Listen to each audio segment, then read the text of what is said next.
llorar, que a veces nos inundan sin razón, y el trago de licor que obliga a recordar si el alma está en Orsay, che bandoneón.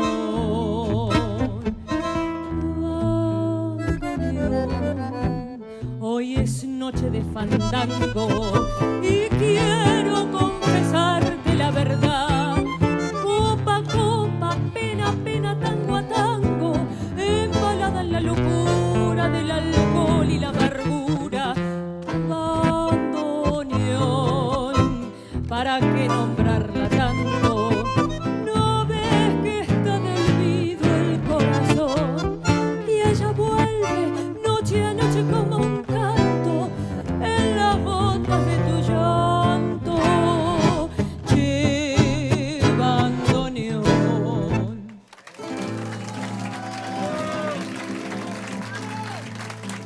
Muchas gracias. Muchísimas gracias. Le damos un fuerte aplauso a Hugo Satora que se va, pero... Y lamentablemente no hay plata. No hay plata. No hay plata. Y lamentablemente no hay plata. Bienvenidos una vez más a No hay Plata, el stream de Días de Areco, que hoy vamos a tener invitados, vamos a hablar de política, de cultura, de arte, de salud mental, muchos de los temas que van surgiendo, que nos interesa charlar desde este nuevo espacio que hemos abierto y que intentaremos que por lo menos 2 veces al mes nos podamos encontrar a través de YouTube. Uno de los puntos centrales de los últimos días y algo interesante para pensar la actualidad de San Antonio de Areco ha sido la Fiesta del Alfajor, en su 3ª edición, el fin de semana largo del Día del Trabajo, que ha convocado a muchísima gente y ha dejado unos números impresionantes, porque se estima que pasaron por la fiesta entre 20 y 25 mil personas en esos 2 días de celebración, y se sabe que hubo 60 expositores, 60 productores alfajoreros de todo el país, y se vendieron más de 100.000 alfajores. Todos los productores que vinieron agotaron la cantidad de alfajores que trajeron. Si uno daba una vuelta ya cuando la fiesta entraba en el tramo final, el sábado de la tarde, no había más alfajores porque la gente se había llevado absolutamente todo. Un éxito rotundo para una fiesta que es su 3er año, es la 3ª edición y que ha crecido exponencialmente desde que arrancó. Es una iniciativa que fue y sigue siendo en realidad de productores locales, que arrancó en el 2023 con un encuentro más chiquito de 8 o 10 productores, sobre todo de Areco y algunos por ahí de la zona, en la Plaza Lellano frente al municipio, sobre calle Lavalle, que después ya en el 24 dio un salto enorme, llegó a 30 productores de alfajores y completó la plaza, los 50-60 puestos, con artesanos y con emprendedores de la zona, más allá de lo estrictamente alfajorero, y que este año dio un salto enorme y dejó exclusivamente productores de alfajores, que llegaron 60 de todo el país, que compitieron, como pasó también el año pasado, en la elección de los mejores alfajores, de los alfajores más destacados, y que generaron una afluencia de público enorme. El clima acompañó muchísimo. En las ediciones anteriores había pasado que en las 2 ocasiones, tanto en el 2023 como en el 2024, el segundo día había habido lluvia, lo que había cortado la fiesta. Este año por suerte no se dio eso, es más, hubo un calor bastante atípico para el mes de mayo y eso generó una fuerte afluencia de público y dejó una fiesta con niveles de participación comparables solamente a los de una fiesta de la tradición. Y eso también nos obliga a pensar cómo este emergente, esta nueva fiesta popular de San Antonio de Areco, que es la fiesta del alfajor, se va a ir ordenando en el calendario y se va a volver un atractivo más de San Antonio de Areco. Y ahí, ¿qué rol van a cumplir los privados que la impulsan, los alfajoreros que con mucho corazón y con muchas ganas y con mucho entusiasmo la crearon, la organizan y la siguen organizando? Pero también cuál va a ser el rol del municipio, cuál va a ser el rol del Estado municipal en este caso, ¿no?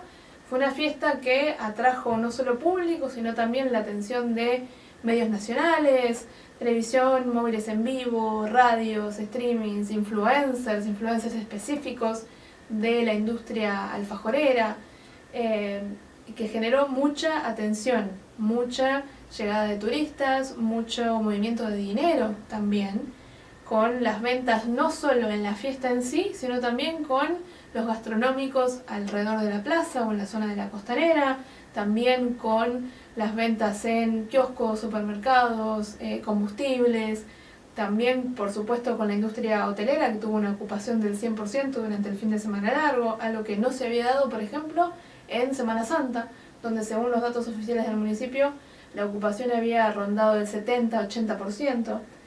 Entonces, ante una fiesta que fue un éxito rotundo, que convocó a muchísima gente, ¿cuál va a ser el rol del municipio? Porque hasta ahora lo que ha hecho la gestión Rato, como en tantas iniciativas privadas que estamos viendo en los últimos tiempos, es buscar ponerle el sello, que esté en el flyer, que esté en el afiche el logo del municipio, colaborar con algunas cosas, salir en la foto, porque el intendente Rato fue, por ejemplo, a la apertura oficial de los festejos, después fue a cortar el alfajor gigante de 120 kilos y 1,30 m de diámetro que hizo la gente de Raíces de Cacao junto con el acompañamiento, con la ayuda de los chicos de la escuela Manuel Belgrano.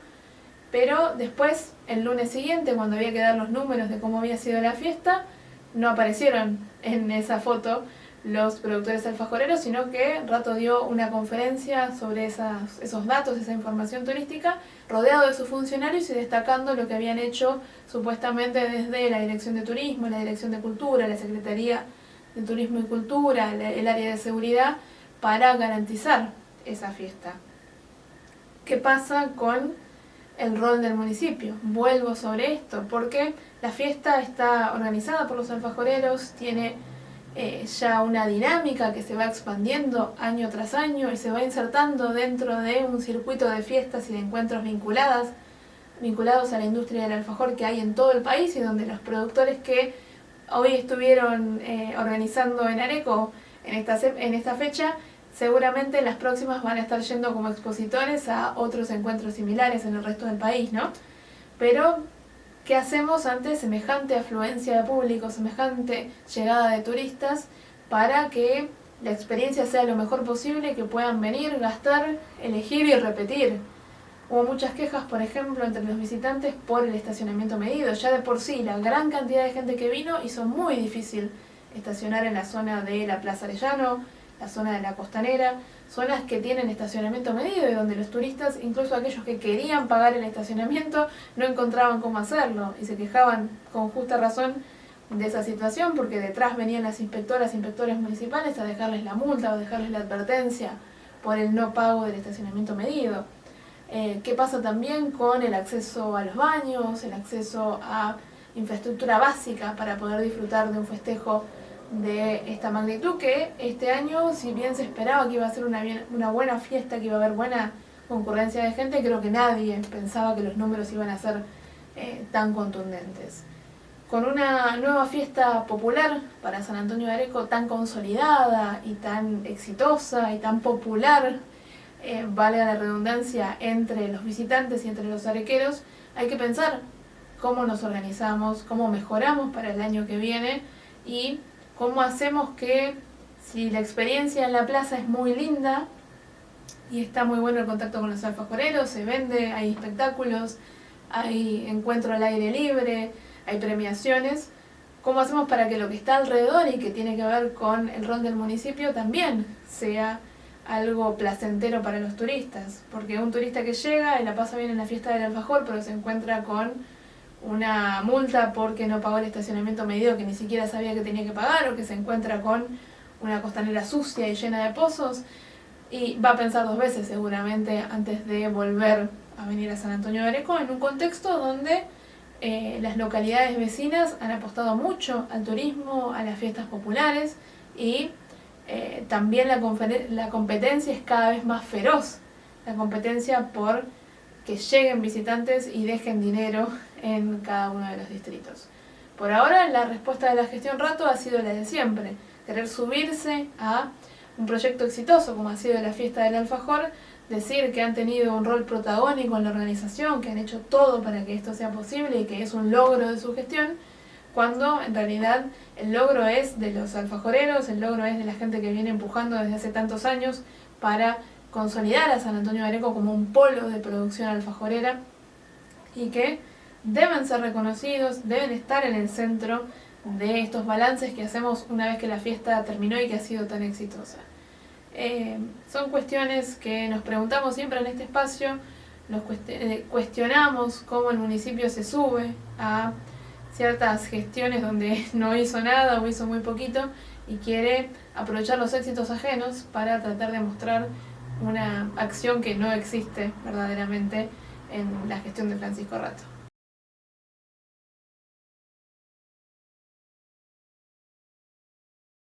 Estela, buenas tardes, gracias por venir. ¿Cómo estás? Bien, muy bien, ¿vos? Bien. Estela, ya hace bastantes años que te volviste como a la vida privada o a la vida menos política, ¿no? ¿Cómo te sentís en ese rol? No tengo ningún rol nuevo. Lo que tengo es distancia física, porque estoy allá en la Loma del Quinto Burro, que estoy apunada, no es mi lugar. Yo cada vez que escucho hablar de arraigo, hay desde un arraigo muy cercano, que es donde vos te criaste y naciste, que es a la orilla del río, y yo estoy ahora allá en la Loma. Entonces estoy apunada y me cuesta mucho ir al pueblo. Me tengo que organizar, voy una vez, pero no es porque no esté. Estoy constantemente caminando y andando, pero en los barrios míos. Sí, no me vas a ver en el Consejo Deliberante, ni en la municipalidad, salvo alguna entrevista prevista que tenga, si no, estoy allá arriba. Y Estela, ¿te parece si vamos para atrás y arrancamos de cómo fue que... ¿Me acordaré? Y lo que te acuerdes. Lo que te vayas acordando y cómo te lo vayas acordando. ¿Cómo fue que arrancaste en la política? Y cuando arrancaste en ese momento, ¿pensaste que te podía tocar ser intendenta, por ejemplo? No, para nada. Nunca jamás lo pensé ni lo evalué. Por eso siempre digo que como intendente fue una gran secretaria de promoción social. Siempre digo lo mismo. Yo entré por eso en el patio de la Casa Vieja, abajo del Laurel. Cames me decía, yo necesito a alguien que me haga la calle, que trabaje en la calle. Yo le dije, yo no tengo ningún problema, llévame a la calle. Contarme las notas que me pone como concejal, que es lo peor que me puede haber pasado en la vida. Yo el aguantarme, permiso señor, gracias señor y todo eso, para mí era demoledor, horrible. Nunca lo pude ni asumir ni jugar a ese rol. Me adelantaba a todo, me adelantaba no porque lo supiera, sino porque no tenía la paciencia ni el entrenamiento como para poder seguir esa línea. Pero bueno, desde ese lugar, sin comprometer políticamente lo que estaba cumpliendo, porque yo estaba con un mandato político que era ser concejal, pero me empecé a meter en las cuevas, mucho. Y ahí empezó a trabajar en lo social. ¿Siempre sentiste que era lo tuyo, lo social, como tu vocación? Sí, toda la vida. Solamente una vez, hace mucho tiempo, mirá, ¿cómo sería de chiquita? Yo estaba estudiando inglés en Buenos Aires, viajaba en un tren y viajaba con Emilio Barletti en el tren de las 9:20 desde San Miguel a Retiro. Nos sentábamos en los escalones y charlábamos. Él me conocía a mí del barrio Mitre, que era una villa terrible comparado con lo que nosotros tenemos. Él trabajaba por un lado y yo por el otro. Él quería hacer el trabajo conmigo juntos. Y yo le decía que no, que lo mío era otra cosa. Yo veía que él generaba en la gente una expectativa que yo no podía generar porque yo no iba a vender política, ni forma, ni sueños, que era lo que él a muchos les entregó ahí, sino que era el remedio de todos los días, lo que faltaba, lo que no podía, o llevarme a tal hospital y así andaba. Pero tuvimos una relación magnífica de tren. La última vez me parece verlo de suéter Cotebek color amarillo y que me dijo, vos vas a terminar trabajando conmigo. Nunca más lo vi después de eso. Fue al empezar el otoño del año, qué sé yo, 70 y... no me acuerdo, no tenía chicos, así que sería en el 76, 77, la última vez que lo vi. Pero bueno, Sí, lo social fue lo mío absolutamente. Bueno, ahí es donde me dice una compañera mía que daba clases en la UBA, me dice, ¿por qué no te metes y haces recursos humanos? No, digo, porque recursos humanos me daría herramientas, ¿qué te digo? Como para seguir pautas y demás, pero como mi trabajo era mucho más de adentro, visceral, las herramientas me las dejaría en un costado como hice siempre. Actúo y después miro las herramientas. Entonces no lo hice, no estudié. Después me arrepentí, porque en muchísimos casos de cosas que teníamos en Mercedes, que tenía un juez que era una maravilla, que ya no está, Marcelo Giacoya, y me decía, Estela, necesito tu firma, yo no te puedo firmar nada porque no soy nada. Sí soy secretaria pero no soy trabajadora social. Así que ahí faltó esa pauta de no haberlo hecho, pero no, nunca lo hice. Y Estela, fuiste concejal, ¿y cómo fue el camino hasta que te encontraste de candidata ya a intendenta y eventualmente intendente? Bueno, en ese interín me pasó que José se le salió una rueda, qué sé yo, qué te voy a decir lo que pasó ahí, se le salió una rueda, yo me quería morir porque a mí su proyecto me gustaba, la manera en que, viste, todo el esfuerzo que uno ponía. Yo ni lejos de saber ni cómo estaba de plata, ni qué hacía, porque no me importaba un pito, además. Salvo que él cumpliera con lo que yo iba y pedía, para mí estaba todo bien. Él tenía su equipo, que era un equipazo en ese momento, pero nunca me preocupé por él. Hasta que después me di cuenta, había gente que me decía, Estela, no mires para el costado, anda bien al tuétano, porque acá hay algo muy importante. Tal así nos reunimos de pasada en una conversación de pasillo en el Salón Guerrico y dijimos, bueno, alguien tiene que patear para adelante y saber qué vamos a hacer, porque José de esta manera... el día de esa reunión fue un gran paro. Yo tenía muchos amigos sindicalistas, muchos amigos que eran despeloteros como La Loba y todos que tocaban el bombo, y a mí me encantaba, yo iba y me cruzaba y tomaba mate y hacíamos la olla popular y estaba todo bien. No, nunca me quemaron nada, no me quemaron las marcas, digo yo, pero no, nadie de mi lado los atendía ni salía al encuentro. Entonces yo dije, acá no hay cabeza, acá tengo que tomar una resolución ya. Que no, yo no la tomé, por supuesto, porque yo era social. Se tomó la resolución, José renuncia, Jordán se hace cargo de lo que continúa, y ahí sí dejé el Consejo Deliberante y me fui interinamente en 2003. 2003, no, antes. 2003 fue elegido Jordán como intendente. En agosto de 2002. Claro, en agosto de 2002 yo me crucé enfrente a trabajar directamente en Acción Social. Y bueno, y ahí transcurrieron 4 más, hasta 2003 que fueron las elecciones. Yo fui la secretaria de Desarrollo Social, Inclusión Social, porque nos lo pidió que se llamara así Viganego.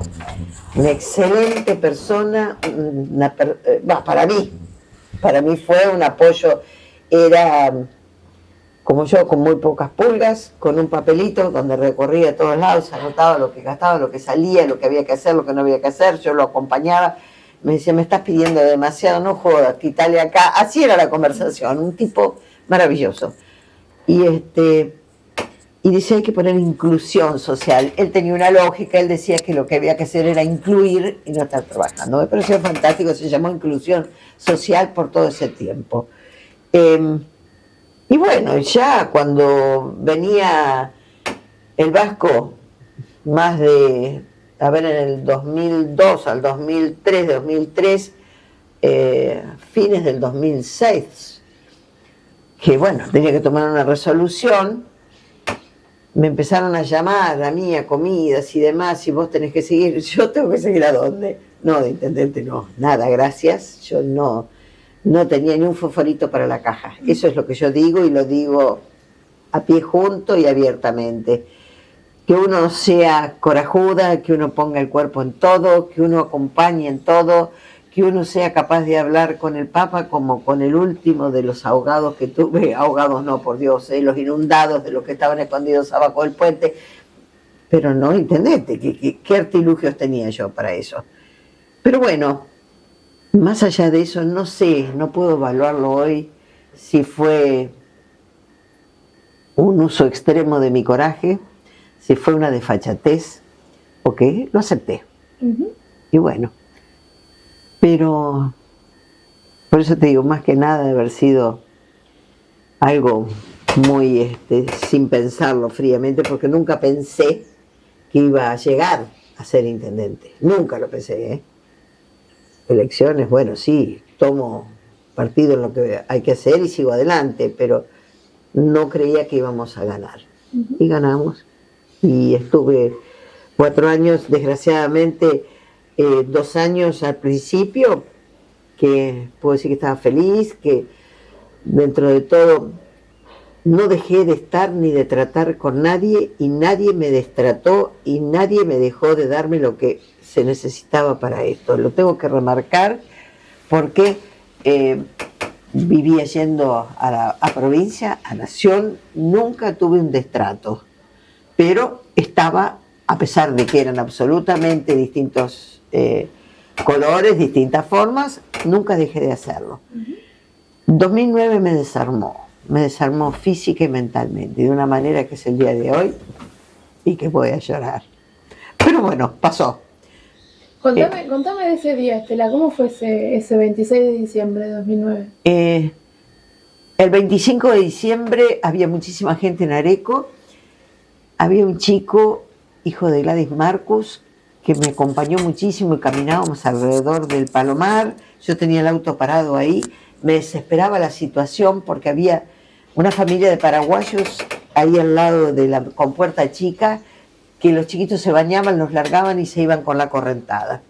En una de esas vueltas, porque andábamos a pies, desaparece una chiquita, se va, se ahoga. El primer golpe, el primer ataque que me dio, digo, ¿a dónde vamos a parar con esto? Los bomberos, que yo, hasta que la chiquita se rescata, estamos con los padres, fue todo ese trámite.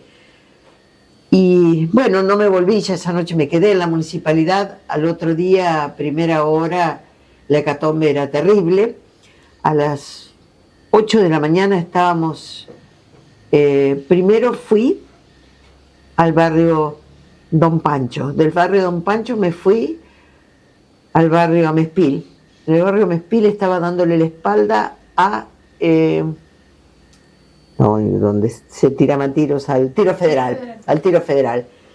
Estaba de espaldas y siento que algo me golpea fuerte, y era agua que venía a una velocidad increíble. Eso el 26 temprano todavía. Eso fue el 26, tipo 10 de la mañana sería.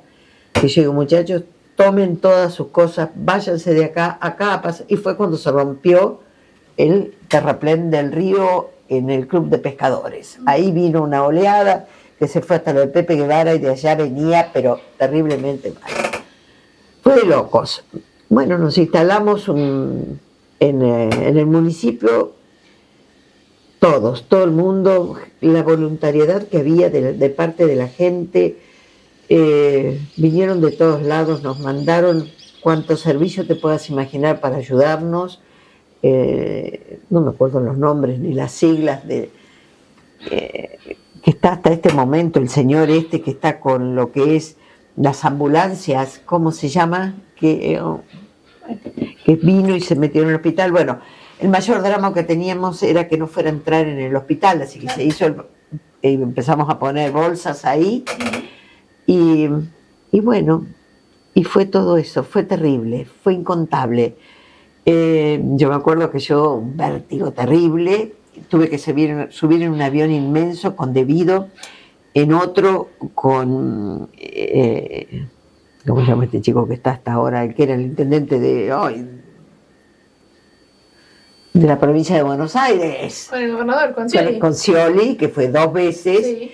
Íbamos en avión, en helicóptero, íbamos hasta Carmen de Areco, daban la vuelta, apareció el tema de los canales, todas las vueltas, todas esas cosas. Pero bueno, la situación, hoy que lo miro desde lejos, tuvimos muchísima suerte, no se perdió ninguna vida. Sí me sentí culpable de todo lo que faltaba. Chiquitos que me decían, el agua me llevó el osito, madres que lloraban y me decían, me quedé sin la foto de mis hijos. Y todo yo lo sentí que era un problema mío, me destruyó, me destruyó. Me costó mucho levantar la cabeza y poder seguir adelante en el tiempo que me faltaba, 2007, un año y pico. ¿Un año y pico? Sí. ¿Hasta qué? Sí. Bueno, y ahí empezaron las reuniones en el consejo escolar, se hacían reuniones abiertas, vinieron todas las autoridades, estuvimos tratando en lo posible de ver cómo se seguía adelante, cómo se arreglaba, y bueno, y ahí quedó. Listo. Dije, como experiencia, haber sido como castigo, de haber sido tan inconsciente, uno nunca evalúa que le puede pasar una cosa semejante, pero que me quedó muy, marcó a fuego lo mío. Hasta el día de hoy te sigue marcando. Ahora, porque ya decía, ay, mamá, no seas loca, te dicen en casa, pero si no, cuando vos ves que hay lluvia muy frecuente, agarro el auto y me paro al lado del Palomar porque me da desesperación. Desesperación, cruzar el río 20.000 veces de noche y de día, en los botes esos que había, no sabes, en lanchas, en lo que sea, todo el tiempo. Y Estela, siempre hablamos por lo general de ese día, ¿no? De cuando vino el agua, la desesperación, la emergencia, pero también vino todo un proceso después, del día después, que la debe haber reconstrucción. sido muy duro para vos por todo lo que estás contando también, ¿no? Terrible. Primero, insisto, fue sacar la cabeza y decir, nadie se murió, estamos todos. Después, evaluar las distintas situaciones de cada familia.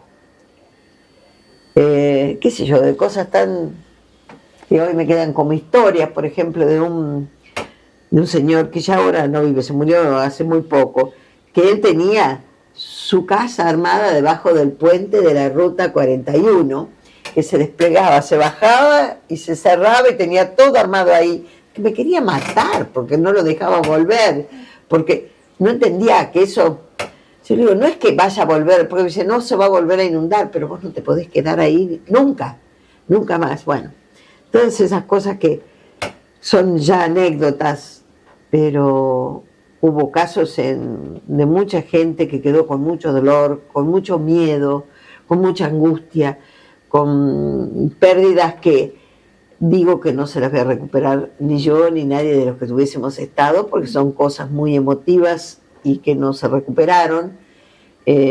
Tuvimos ayuda del gobierno y después empezaron, que bueno, que yo me había usado la plata para comprarme campos y todo eso. Yo digo, entre toda esta maroma, tener que bancarte esas cosas fue horrible, muy feo. Y Estela, después de eso ya pasaste a otro rol donde seguiste participando en política, pero de otros lugares, te tocó volver al consejo, a los dos consejos en realidad. Sí, esas son las cosas que sigo diciendo, que eso de, ¿cómo explicarlo sin ser hiriente? Porque a veces uno, cuando este hombre habla de la casta y de toda esa cosa, yo no soy ninguna casta política, pero digo que luego de haber tenido ya la experiencia de haber sido intendente, de haber pasado por... Tenés que decir buenas noches hasta mañana y si tenés ganas. Para mí, política es trabajar para el otro, ¿no es cierto? Ya está, laburar de afuera como lo estoy haciendo ahora. Pero bueno, y no, pero dale, ponete, que la boleta, que tira, que empuja. Y ahí va otra vez. Pero insistí en ponerme en un lugar que nunca lo acepté, que es ser concejal. Para mí el ser concejal a muchos les puede dar que tienen facilidad de palabras, que tienen armonía, que pueden comer. Mucho gozo estar ahí. Para mí no, yo presentar un proyecto y que lo leyera otro, qué sé yo, era lo máximo. Y Estela, en todo eso has tenido un estilo muy marcado, que tiene que ver con tu forma de ser, creo, ¿no? De cómo haces política y de cómo te vinculás con otros políticos. En algunos momentos has sido muy dura con algunos y después te has como amigado, entre comillas, o has sido muy cercana a algunos y después te has alejado. ¿Te arrepentís de algunas de esas peleas, por decir de alguna manera? No, pues son peleas políticas. Es muy raro que yo tenga una pelea como ser humano con otro y que no pueda...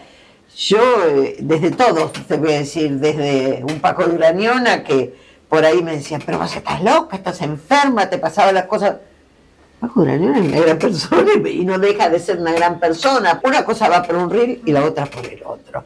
Y con, qué sé yo, con Andrea Antedoménico, pobre, lo revolqué como quise. Un día le digo, vos sos un muerto político. Pero no sé qué me había dicho que me calentó tanto, porque él es muy circunspecto y a mí esas cosas no me gustaban.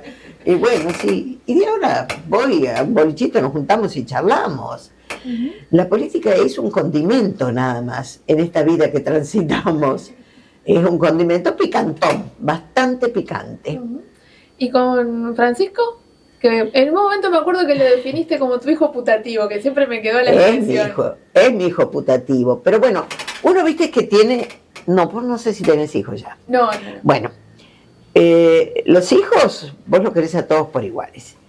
Hay veces que hay un hijo que te sale fantástico, todo como... Y hay otras veces que el hijo no hace lo que vos querés y sigue por su camino, que tiene todo el derecho del mundo porque es único, es individual, es él.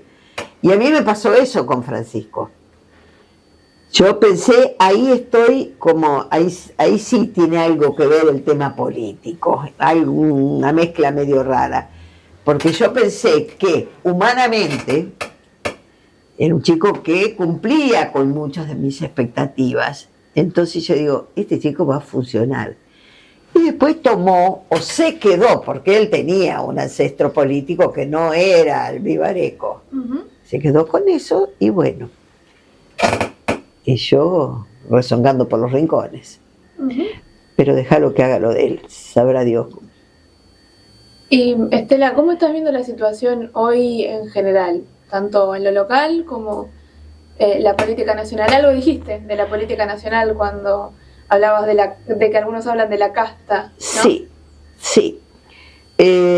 Vos sabés que yo me creo todos esos budinazos, ¿no? Cuando a mí me dijo la casta política, y sí, yo sé que hay una casta que es ancestral, la casta política. Entonces empecé más o menos a mirar qué hacían acá en Areco, porque ya no me da para estar proyectando nación y todo eso, no. Y terminamos ¿cómo?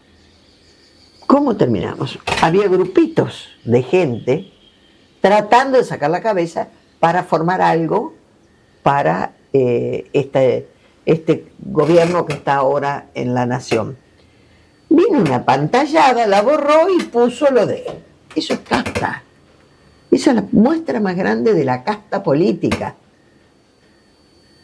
No consultó ni a Pepito, ni a Juan, ni al otro que estaba por acá abajo laburando como Otero para hacer algo y formar algo. No, vino impuesto.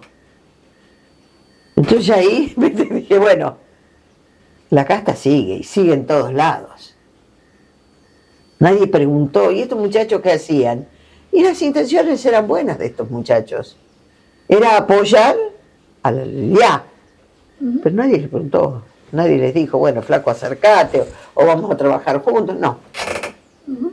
¿Y cómo estás viendo, vos que sos de caminar y estar con la gente, cómo estás viendo las necesidades de la gente hoy?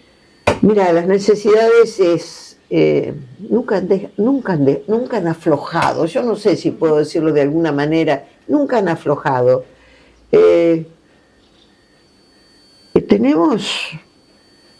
Tenemos baches históricos, de pobres históricos, tenemos gente con necesidades básicas insatisfechas desde hace años y que yo creo que no han podido subirse a ningún colectivo que les haya podido ayudar a mejorar esa situación, o por ahí les resulta más cómodo el otro seguir colgado de la manija, ¿no? Hay quienes sí, hay quienes han podido levantar su casita ladrillo contra ladrillo, lo han hecho, han salido, sus chicos están estudiando, los acompañan, pero están aquellos que te digo que la remás y los acompañás y estás y ves que la profundidad es cada vez mayor. Y en el medio tenés embarazos no deseados y que sin embargo los acompañás y estás con ellos y viene el otro chico y es uno más para que esté de moco largo y empata en la puerta de la casa y eso a mí me vuelve loca. Estela, para ir terminando ya un poco este recorrido, después de haber sido intendenta, de haber sido concejal, consejera escolar, militante social, si se quiere, de alguna manera, si le ponemos un título a esto soy que haces militante. todos los días, ¿cuál sería la definición de Soy una Estela? militante social.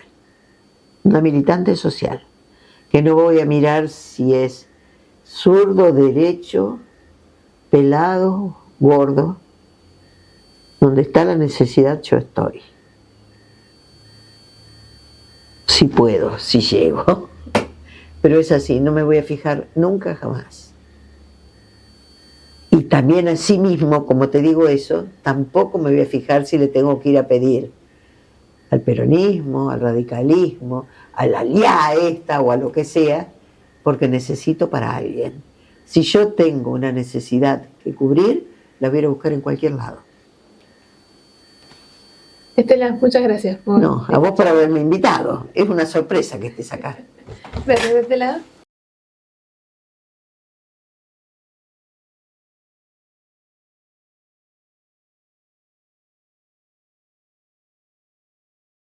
Gastón, buenas tardes, ¿cómo estás? Muy buenas tardes, Dani. Bienvenido a este programa y a esta sección donde nos gusta charlar con laburantes, gente de la vida común, si se quiere. Y en tu caso, vos tenés varios trabajos, ¿no, Gastón? Sí, se puede decir que sí. Contame un poco cuáles son esos trabajos. Bueno, mi trabajo empieza a la mañana. Soy empleado municipal, trabajo en el área del cementerio. Ese sería mi trabajo. Y por la tarde doy clases de batería. ¿Y cómo es esto de trabajar en un lugar que todos asociamos con algo tan duro como una pérdida y después dedicarte a las clases de batería, a la música, al arte, algo absolutamente contrario, podríamos decir, ¿no? Dos Sí, cosas muy distintas. El yin y el yang sería. Sí. Bueno, el cementerio es el tabú, ¿no? Claro, tal cual. Básicamente son trabajos de servicios funerarios. Yo creo que son trabajos que nadie quiere hacer, que uno llega, nadie dice yo quiero ser trabajador de un cementerio, empleado, pero bueno, la necesidad claramente lleva a hacer trabajos que uno a veces no quiere hacer o que le toca hacer. ¿Es un trabajo duro? ¿Es un trabajo, no sé si triste es la palabra? Sí, por momentos es un trabajo muy triste, por momentos es un trabajo duro y por momentos llega a ser un trabajo casi automático. Cuando llega a ser un trabajo automático y te das cuenta que es un trabajo automático, es triste, te das cuenta, porque la verdad que uno no está constantemente trabajando en servicio funerario porque vivimos en un pueblo, no tenemos todos los días entierros, no tenemos todos los días tener que retirar restos de la tierra o contacto con la muerte en sí. Hay días que tenemos que toca hacer parque, hay días que toca otras cosas, pero cuando vos trabajás con la muerte y te das cuenta que no estás trabajando con la muerte, es feo darte cuenta que ya es como parte de uno y no tomar conciencia de en sí lo que estás haciendo. Y ahí es donde decís, epa, que bravo. Pero con lo que te quiero decir que sí, que nosotros muchas veces trabajamos con el peor día de la gente del pueblo. Y sí, la verdad que claramente hay días que te transfiere ese dolor, claramente te lo transfiere, y hay días que no. Simplemente vos sabés que haces tu trabajo y terminás el trabajo y te vas a tu casa. O mirás la ubicación, no sabés la persona, no sabés quién es. No es por una cuestión de... Es una cuestión de simplemente vos tenés que mirar tu ubicación de tierra, vas, lo haces, cumplís el trabajo y lo haces. Pero sí, transfiere diferente. Pensá que no es lo mismo. Hay gente, es muy difícil, los chiquitos, es muy difícil. Las situaciones, afecta. Muchas veces afecta y muchas veces lo vuelvo a decir, es automatizado el trabajo. Y Gastón, ¿cómo se lidia con eso? ¿Y cómo eso se puede conjugar o se puede dar en el mismo día que de repente vos estás teniendo un servicio fúnebre a la mañana y a la tarde estás dando una clase de batería? Bueno, lidiar, no, nadie te enseña a lidiarlo. Lidiar lo haces por un sueldo, que es un sueldo municipal, que todos en San Antonio de Areco no hace falta que expliquemos la situación de los sueldos municipales. Y lidiar lo aprendemos a hacer cada uno con las herramientas que cada uno sabemos o aprendemos a tener. Yo, particularmente, tengo la suerte de tener la herramienta del arte a mi favor. Entonces, tengo una escapatoria gigante por ahí y es mi herramienta de salud mental más grande, en convertir muchas cosas en arte. Y la batería y la música me ayudó desde toda la vida, desde los 14 años que soy músico, a convertir muchas cosas, a convertirlas en música y en arte y a escapar muchas veces por ese lado. Y yo creo que es eso lo que me ayuda. Hay días que me ayuda un poco más y un poco menos, pero sí, la situación es, a veces uno termina de hacer un servicio y a la media hora estás almorzando en tu casa y hay días que cuesta despegar de esa situación. No es sencillo, no es fácil. Gastón, ¿a los 14 arrancaste a tocar la batería? Sí, arranqué a los 14. Me regalaron mi primera batería cuando me egresé de la primaria, en época del polimodal, que me egresé tan tarde, pero era el polimodal que nos egresamos de noveno. Me regalaron mi primera batería. ¿Y por qué la batería? Mira, te digo la verdad, porque creía que era el instrumento más fácil de aprender a tocar. Quería formar una banda y... terrible error. No, terrible error. Hoy si pienso, no sé, capaz que hubiera elegido la armónica, que es más fácil de cargar y de llevar para acá y para allá. ¿Y siempre fuiste del rock, por eso la batería? Sí, en realidad iba a ver a amigos ensayar y me encantó la batería. Siempre me pareció un instrumento. Me daba por la imagen del baterista, me gustaba la imagen del baterista, de cómo golpeaba los platillos. Y se me hacía que era la imagen más linda del músico. ¿Pero fuiste desde un arranque más del rock pesado o del rock en general? Porque fuiste mucho tiempo especializado, te metiste mucho en el heavy metal. Sí, toqué heavy metal. No, siempre fue el rock pesado lo que más me inició en la música. Después aprendí a tocar otro género, porque acá en Areco si quería tocar rock pesado iba a tener 5 amigos toda la vida. No, después fuimos muchos más. Pero por lo general sí, toqué rock pesado mucho tiempo. ¿Y qué te llamaba del rock pesado? ¿Tiene algo especial para el baterista, por ejemplo? Creo que el rock pesado, mira, sí, me puedo pensar, creo que fue por el sonido más duro de la batería. Debe ser por la batería que me inició más el rock pesado. Puede ser por ese lado. ¿Y cómo fue tu aprendizaje y tus distintas bandas por las que fuiste pasando con la batería? Empecé a escuchar, un vecino mío que llegó al barrio y tenía un cassette de Metallica. La época de los cassettes, y empecé a escuchar Metallica por un vecino. En realidad en mi casa se escuchaba lo que se escuchaba en la radio, no tenía mucha cultura musical, se escuchaba en la radio, los sábados se escuchaba Pasión de Sábado y era esa la música que había en casa. Hasta que llegó un vecino, que el vecino tenía un gusto definidos y escuchaban los Guns, Metallica, tenía discos de Bon Jovi, Bryan Adams, y tenía un gusto más definido, más americano, eso, y me empezó a interesar. Después empecé a salir un poco más a la calle y empecé a tener amigos y conocí amigos que tenían banda y empecé a ir a ver ensayos. Y ahí me decidí al tercer ensayo, el chico me ofreció la batería y al cuarto dije, mami, quiero la batería. Pero ya era un poco más grande. ¿Y cómo te fuiste formando con la batería? O sea, te regalaron la batería, sí. ¿Y cómo fue que aprendiste a usarla, a tocar? Aprendí de manera autodidacta. Estuve muchos años autodidacta. Eran los domingos de mi vida. Yo recuerdo que en Areco tenían esa costumbre de estar sentados en la galería, en la Alsina. Yo no conozco un domingo de la galería de la Alsina. Los domingos de mi adolescencia fueron de batería. Un sábado, domingo, jueves, viernes, y así fue mi aprendizaje, no moverme del instrumento. Por eso digo que el arte y la batería me hizo tener amigos, me hizo tener...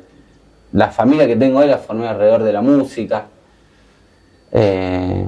Bueno, hoy me faltó decir, también soy estudiante, de hecho estoy terminando de estudiar para seguir formándome con la música. Estoy como mi segunda oportunidad analítica también, para seguir con esto de la música, para verlo, para seguir hablando de lo bueno esto del arte y las oportunidades y lo agraciado que estoy,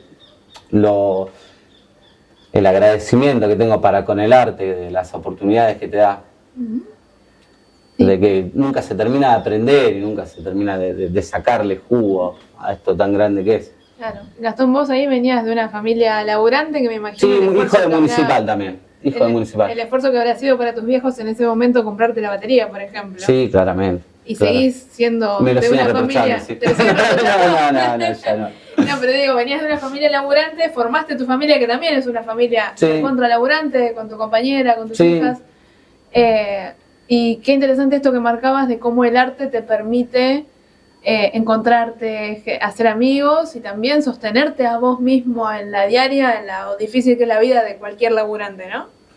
Sí, es un salvataje,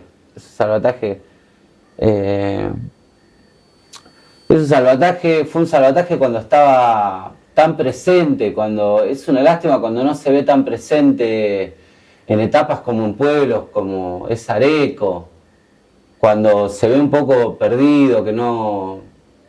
A veces los chicos cuando no tienen con qué jugar o cuando somos chicos terminamos a veces un poco bastante a la deriva y sin saber qué hacer, y es la clásica, ¿viste? Cuando no tenés con qué jugar terminás tirando piedra o haciendo cosas que no tenés que hacer y pasa mucho esas cosas y hay que tener mucha precaución con eso, y en estas épocas que hay un poco de sensación bastante directa de crisis y de situaciones feas, engancharte con el arte son las mejores cosas que te pueden pasar. Y vos, Gastón, por lo que estás contando, el arte te abrió un montón de oportunidades. Formaste bandas, Sí. tocaste con distintas formaciones, te fuiste especializando, incluso podríamos decir, dentro de el rock más pesado, el rock más duro. Sí. Contame un poquito de esa trayectoria ya de batero más grande, Sí. con distintos grupos. Estuviste muchos años en Trauma, que fue la banda de heavy Sí, metal de Areco. sí. De ¿Cómo hecho, fue bueno, todo de eso? Trauma, este año se está cumpliendo 20 años del primer CD que grabamos con Trauma, que fue el primer CD en 20 años. La primera banda que estuve de heavy metal fue una banda que se llamó Rehén, que estuvo unos 5 o 6 años, que fue una banda que convocó un montón. Teloneamos bandas como Almafuerte, Orcas, hubo un montón si bien de colectivos, de tribus, se reunían un montón de tribus, había lugar para tocar, yo siempre dije la subcultura arequera, siempre fuimos. Después vino Trauma, que también fue lo mismo, y yo, bueno, disfruté de toda esa subcultura. Estuve después, cuando salí un poco de Areco, toqué en la banda del bajista de Los Violadores, del polaco Selasek, también me di esos gustitos. Después, bueno, volví para Areco, seguí tocando. Bueno, y siempre he tenido trabajos de la mano, al lado, porque a veces uno no podía vivir del todo de la música. Y bueno, terminé trabajando en el municipio, terminé trabajando en el cementerio, y hoy estoy trabajando, como dije ahora, ahora empecé con esto de las clases, que siempre fue una tarea pendiente que tenía, que este año me animé a arrancar con esto de las clases. Y bueno, estoy como haciendo un resumen, haciendo estas dos cosas a la vez. Y Gastón, ¿cómo es ese Gastón profe ahora en esta nueva etapa? Después de tantos años de ser Sí. Gastón solo músico, ahora Sí. encontrarte con que querés compartir ese conocimiento, querés dar clases.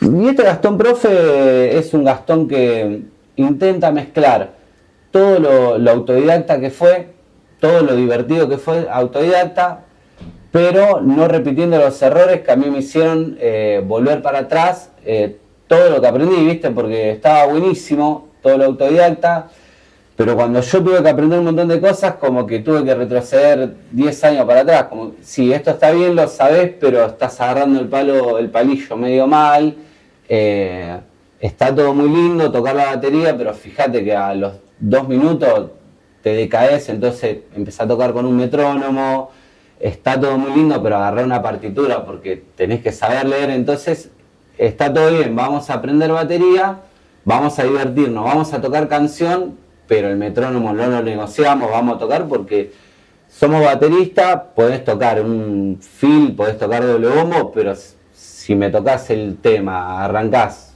a 100 por hora y lo terminás a 50, no sirve de nada, ¿viste? Entonces aprendiendo esas cosas que están bárbaras, que para mí el baterista era que tenía que pegarla todo, tenía que pegarle el cabezazo a los platillos y todo, y era bárbaro, pero en realidad el baterista lo que tiene que hacer es arrancar a un tiempo y terminar al mismo tiempo la canción, ¿viste? Y hacerlo correcto y lo que tiene que hacer. Claro. Es como un Gastón más centrado, pero igual de copado, igual de divertido. E igual de apasionado por esa batería, se nota. 1000 veces más apasionado porque me doy cuenta que es más virtuoso y hay mucho más para aprender todavía. Y Gastón, tanto pensaba un poco mientras te escuchaba, que te han tocado lugares donde hay muchas ideas preconcebidas, ¿no? Hay muchas ideas preconcebidas de cómo es trabajar en un cementerio. Sí. Y también hay un montón de ideas preconcebidas y prejuicios del ambiente del rock, del heavy metal, Sí. hasta de la figura del batero en sí. ¿Cómo fuiste como lidiando con eso? ¿Te afectó en algún momento en todos estos años, digo, todas esas visiones de la afuera? Sí, a veces pueden afectar, a veces afectan de más, pero es como te digo, siempre tenés que encontrar, a veces tarda un poco encontrarla, y a veces es feo encontrarte solo la solución para encontrar la calma en toda esa tormenta. Como eso de decir de che, mirá, me están criticando mucho en algún lado, están diciendo, che, mirá, estás haciendo esto mal, desde el rock, desde el trabajo del cementerio, desde el lado. Pero es como te digo, en todo sentido, desde lo psicológico y desde lo laboral, uno hace lo que tiene con las herramientas que tiene. Desde todo sentido, desde el rock y desde el trabajo, uno hace lo que tiene con las herramientas que tiene. Hoy nos toca hacer esto, ¿viste? En el trabajo nos pasa lo mismo. Hacemos lo que tenemos con las herramientas que tenemos muchas veces. No tenemos, a veces tenemos lo que tenemos y podemos hacer lo que tenemos. Claro, Gastón. Y Gastón, ¿sería otro Gastón si no hubiera aparecido la batería en tu vida en algún momento? Sí, totalmente. Yo creo que sí, no lo quiero ni imaginar, ese Gastón. Sí. Y ahora en esta etapa te estás proyectando en ser profe, en seguir tocando, en poder quizás dedicarte más a la música que a el trabajo que te permite llevar un poco más el pan a la mesa de la familia. Sí. Sí, esa es mi idea futuro. Mi idea futuro es eso. Uno siempre se pone como un objetivo y una meta de planes, pero es un país volátil, es una economía volátil y a veces uno dice, bueno, en junio terminamos con esto y arrancamos y uno junio lo estira hasta julio y julio lo tiene que estirar y a veces poner fecha a veces no sirve. Entonces lo estiramos más, pero bueno, la idea es siempre ir preparándose, organizándose y la idea es esa, ir formándose cada vez un poquito más para el día de mañana encontrarse uno más preparado. Por el momento es como decís, priorizar el pan en la mesa. Yo tengo chiquitas en etapa de escolar, tengo... Creo que crisis habitacional, no, tengo un problema habitacional que sufrimos los bonaerenses, los argentinos, todos estamos. El ABC del problema que sufrimos y solucionar esas cosas implica garantizar el plato de comida, garantizar todas esas cosas que uno sigue manteniendo